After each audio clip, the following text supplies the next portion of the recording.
हाय, hello, good morning, नमस्ते, जय भीम सगळ्यांना. मी सीमा. स्वागत आहे आपल्या सगळ्यांचं माझ्या यूट्यूबच्या चॅनेलमध्ये. कसे आहात सगळे? आशा करते की तुम्ही मस्त, स्वस्त आणि आनंदी असाल. तर सगळ्यात प्रथम मी तुम्हा सगळ्यांची माफी मागते, कारण की माझे व्लॉग जे मध्ये रेग्युलर येत नव्हते. मला वाटतं 2 ते 3 वेळा ते थोडे स्किप झाले, कारण की घाईच तेवढी होती, धावपळ भरपूर चालली होती जयंतीची तयारी करण्याची. तर त्यामुळे वेळ न मिळाल्यामुळे मला ते अपलोड करायला जमलेलं नाही. तर जे काही मी स्किप केलेलं आहे तर ते मी आजच्या व्लॉगमध्ये तुमच्याशी शेअर करत आहे. तर आज ना म्हणजे मी इथे आज 13 तारखेचा व्लॉग तुमच्याशी शेअर करते. तर रोजच अशी धावपळ वगैरे चाललेली आहे आणि रोज रात्री झोपायला ना जवळपास 1 ते दीड वाजतायत आणि तसंच रात्रीचं 1 ते दीड वाजला आम्ही सगळ्या महिला प्रॅक्टिस वगैरे करून आलो. स्टेज वगैरे बांधला होता तो देखील आम्ही बघून वगैरे आलो आणि मग नंतर इथे सकाळी थोडंसं लेटच उठले. बाकीची सगळी कामं आवरली मी. झाड, लोट, लादी वगैरे पुसून वगैरे घेतलं.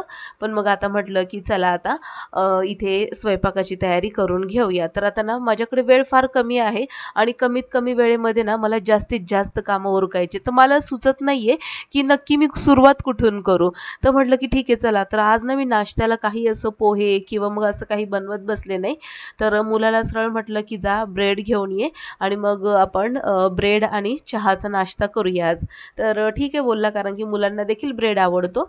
तर मग ब्रेडला ना मी तूप वगैरे लावून घेतलं, मस्त भाजले ब्रेड आणि त्याला आता नाश्ता देते लहान मुलाला आणि मी देखील करून घेते.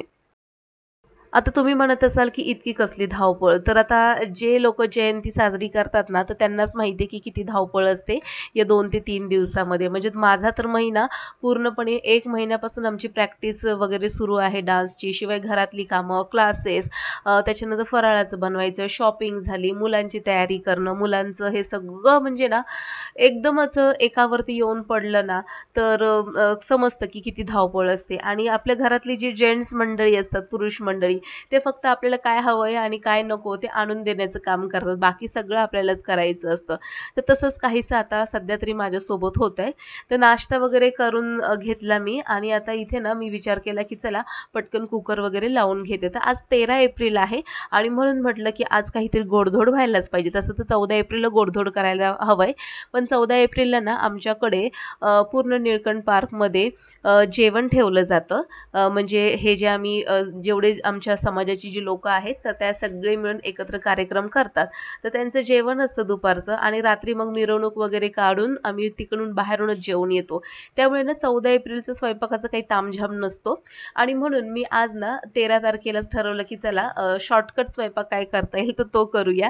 कारण की शॉर्टकट शिवाय माझ्याकडे पर्यायच नाहीये. कारण की खरंच सांगते भरपूर धावपळ होतीये. तर इथे मी काय केलं, एका साईडला ना बटाटे लावले कुकरमध्ये आणि भात लावला आणि दुसऱ्या लहान कुकरमध्ये ना वरणला फोडणी देऊन घेते. म्हणजे झटपट वरण देखील तयार होईल आणि साइड बाय साइड भात आणि बटाटे देखील शिजले जातील. तर आज विचार करते की उकडलेल्या बटाट्याची भाजी, वरण, भात, चपाती आणि खीर बनवायची. काहीतरी गोडधोड व्हायला हवंय. खरं तर पुरणपोळीच करणार होते, पण एवढा वेळच नव्हता माझ्याकडे. म्हणून म्हटलं की चला काहीतरी गोडधोडमध्ये खीर तर नक्कीच बनवू शकते मी. कारण की बाहेरून तेच श्रीखंड किंवा मग गुलाबजाम वगैरे आणणं तर त्याच्यामध्ये काही मजा नाहीये. तर काहीतरी स्वतःच्याच हाताने गोडधोड बनवायचं होतं, म्हणून मी आज खीर बनवणार आहे. तर भाताचा आणि बटाट्याचा कुकर झाला तर आता तो गरम आहे, साईडला ठेवून घेते आणि तोपर्यंत इकडे वरणचा कुकर होतोय आणि बाजूला आता गॅस एक रिकामा आहे तर तिकडे काय करते, आता शेवया वगैरे भाजून घेते. तव्यावरच भाजून घेणार आहे. घाई गडबड असल्यानंतर कामं बघा कशी झटपट होतात आणि तितकीच गोंधळ देखील घालतात. तर इथे ना मी काय केलं, तव्यावरतीच आता ह्या शेवया भाजून घेणार आहे आणि हे जे दूध आहे ना, इतकं दूध उरलं होतं. हल्ली ना दूध पण संपत नाहीये आणि तसंच ठेवलं तर ते खराब होतं. मग म्हटलं की चला आता हे दुधापासून काहीतरी मला रसमलाई बनवायची होती, पण पुन्हा वेळच नाहीये. मग म्हटलं की चला खीरच बनवूया. तर आता हे दूध फ्रीजमधलंच काढलंय. पटकन मी ह्या शेवया ना तव्यावर भाजल्या आणि शेवयामध्येच मी बदामाचे तुकडे देखील घालून घेतले होते. तुपामध्ये शेवया आणि बदाम भाजून घेतले आणि तसंच मी डायरेक्ट त्या थंडगार दुधामध्ये घालून घेतलं. दुधामध्ये साखर घातलेली आहे मी आधीच आणि वेलची कुटून घातली दुधामध्ये. एका साईडला खीर होतीये, तोपर्यंत म्हटलं की चला पटकन आता इकडे चपाती बनवून घेते. तर इथे आज ना मी 2 वेळचा स्वयंपाक बनवून घेते. म्हणजे आता दुपारचा आणि रात्रीचा मी एकदाच बनवून घेणार आहे. कारण की रात्री मला अजिबातच वेळ भेटणार नाहीये. कारण की रात्री ना आमच्या निळकंठ पार्कमध्ये सावित्रीबाई फुले यांचं नाटक ठेवलेलं आहे. मुलांचे कार्यक्रम सुरू होणार आहेत सांस्कृतिक आणि शिवाय आमचा देखील डान्स वगैरे होणार आहे, स्टेज परफॉर्मन्स होणार आहे आणि त्यामुळे ना तयारीला लवकरच लागलं पाहिजे. मुलांची तयारी पटकन करून द्यायची आहे मला आणि त्याच्यानंतर मग आम्ही आमची तयारी करणार आहोत. म्हणून मग म्हटलं रात्री काही वेळ भेटणार नाही मला स्वयंपाक वगैरे करायला आणि बाहेरून मागवणं म्हणजे आत्तापासूनच मागवणं म्हणजे ते थोडंसं मला वाटलं की नकोच. कारण की रोज-रोज जर बाहेरचं खाल्लं तर तब्येत खराब होण्याची देखील शक्यता असते आणि मग म्हटलं उद्या तर सगळं काही बाहेरचंच आहे. तर म्हटलं आज आपण घरीच जेवण बनवायचं. तर इथे ना गरमागरम चपाती वगैरे बनवून घेते आणि भरभर ह्या सगळ्या चपात्या मी बनवून घेतल्या 2 वेळच्या. वरण, भात, बटाट्याची भाजी, खीर आणि चपात्या दोन्ही वेळच्या बनवून घेतल्या. म्हणजे आता माझं रात्रीचं टेन्शन गेलं. आता इथे ना मी किचनचा ओटा आवरून घेतेय. आज आहे माझा क्लास आणि आता क्लास देखील ठेवलाय मी आणि 13 तारीख म्हणजे रविवार आहे आणि रविवारचा फक्त एकच मुलगी येणार आहे क्लासला. कारण की ती आहे वाणी विद्यालयाची आणि त्यांच्या चालू आहेत एक्झाम. त्यांना काही सुट्ट्या वगैरे नाही लागल्या आणखीन. तर मग 13 तारखेला देखील म्हटलं की बाई तू रविवारी देखील ये क्लासला. कारण की मला मंडेला तर सुट्टी द्यावीच लागेल. कारण की मंडेला मला अजिबातच वेळ नाही क्लास घ्यायला. तर म्हटले ठीक आहे टीचर मी मंडेला सुट्टी घेते, संडेला येते. तर रेग्युलर क्लास देखील चालू आहेत माझे. फराळाचं देखील साईड बाय साईड चालू होतं. हे तुम्ही माझ्या व्लॉगमध्ये बघितलंच. तर इथे किचनचा ओटा सगळा पुसून घेतला ओल्या कपड्याने. आता स्प्रे करून घेते आणि स्प्रेने एकदा क्लीन करून घेते. तर ना सकाळी केस धुतले होते आणि केसाला टॉवेल बांधला हे मी अक्षरशः ना विसरून गेले. कधीच माझ्या केसांना टॉवेल होता आणि मग अचानकपणे नंतर मी बेडरूममध्ये जेव्हा गेले आणि बघितलं अरे बापरे केसांचा टॉवेल तर तसाच आहे आणि मग पटकन तो टॉवेल काढला आणि केस वगैरे झटकून थोडंसं सिरम वगैरे लावून घेतलं.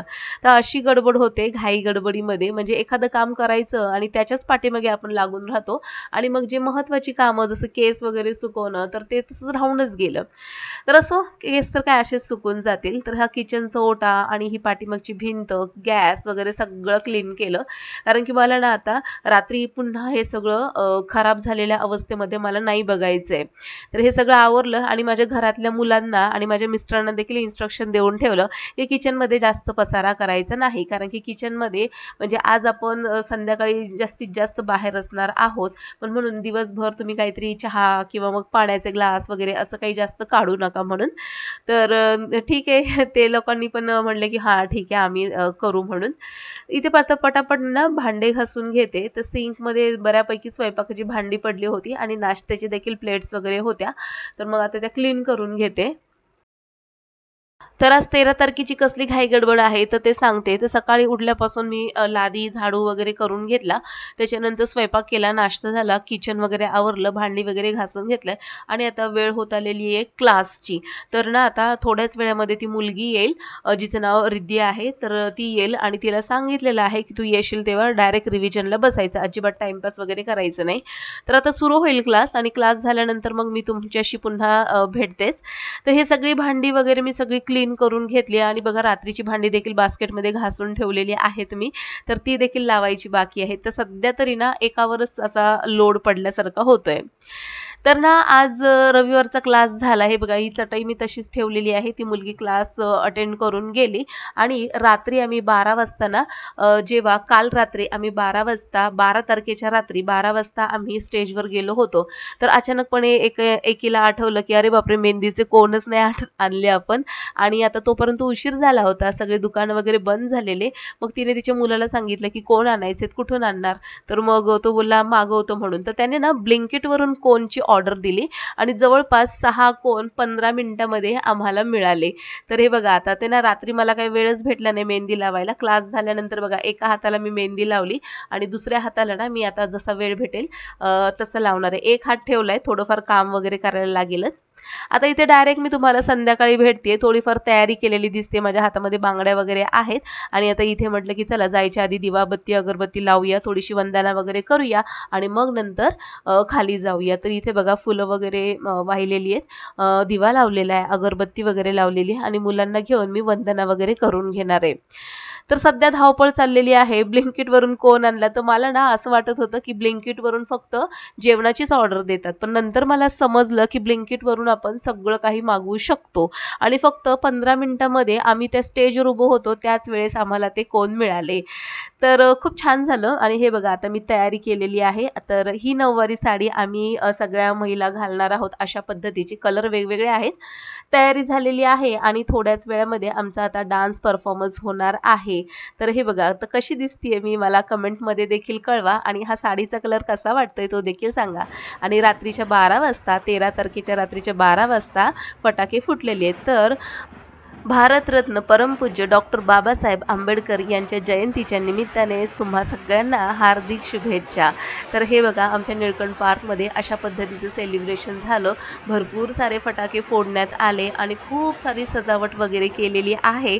पण आजच्या व्लॉगमध्ये मी काही ती शेअर करणार नाहीये. 14 तारखेचा व्लॉग उद्या नक्कीच येईल, तो पूर्ण पहा आणि मग मला कमेंटमध्ये देखील कळवा. तर आजच्या व्लॉगमध्ये इतकंच. भेटू पुन्हा. Bye bye.